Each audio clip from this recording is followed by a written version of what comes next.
Hello guys, ഇന്നൊരു simple അടിപൊളിയായിട്ടുള്ള നമുക്കൊരു കിടിലൻ കറി പി ജി തന്നെ ഉണ്ടാക്കിയാലോ. അതിന് വേണ്ടിയിട്ട് ഉള്ളി, പച്ചമുളക്, മല്ലിച്ചപ്പ്, അതേപോലെ തന്നെ വേപ്പിൻ്റെ എല്ലാം നന്നായി കട്ട് ചെയ്ത് വയ്ക്കുക. അപ്പോഴേക്കും നമ്മളൊരു പാത്രത്തിലോട്ട് കട്ട തൈരെടുത്ത് നമ്മുടെ ഇഞ്ചി വെളുത്തുള്ളി പേസ്റ്റ് ഉണ്ടല്ലോ അതിൽ മിക്സ് ചെയ്ത് നന്നായി ഇളക്കിയെടുക്കുക. എന്നിട്ട് നമ്മൾ മാറ്റി വെച്ച ആ കട്ട് ചെയ്ത് വെച്ച സാധനങ്ങളുണ്ടല്ലോ അത് ഇതിലോട്ട് ആഡ് ചെയ്ത് നന്നായിട്ട് മിക്സ് ചെയ്തതിന് ശേഷം അവിടെ കുറച്ച് കുരുമുളക് പൊടി, അതേപോലെ തന്നെ നമ്മുടെ ജീരകം, മഞ്ഞൾപ്പൊടി ആഡ് ചെയ്ത് നന്നായി മിക്സ് ചെയ്യുക.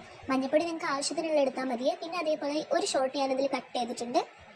അത് ഉരുളങ്കിഴങ്ങ് നന്നായി വേവിച്ചെടുത്തിട്ട് അത് ഉടച്ചത് ഇതിലോട്ട് മിക്സ് ചെയ്ത് കൊടുക്കുന്നത് നല്ല ടേസ്റ്റ് ഉണ്ടാവും കേട്ടോ. പിന്നെ നമ്മൾ സാധാ മോര് കാച്ചി എങ്ങനെയാണ് ഉണ്ടാക്കുന്നത് അതേപോലെ തന്നെ നമ്മൾ മോര് കാച്ചി അതിന് കുറച്ച് എണ്ണ എടുത്ത് അതേപോലെ നമ്മുടെ ജീരകം, കുറച്ച് ഉലുവ, വേപ്പിൻ്റെ പച്ചമുളക് ആഡ് ചെയ്തിട്ട് ഇതിലോട്ട് നമ്മൾ മാറ്റി വെച്ച പച്ചമുളക് ആഡ് ചെയ്ത് നന്നായി മിക്സ് ചെയ്തെടുക്കുക. നമ്മൾ മാറ്റി വെച്ച സാധനം നന്നായിട്ട് ഇതുപോലെ ഒരു കിടല ചോറിന് ഇത് മാത്രം മതി കഴിക്കും.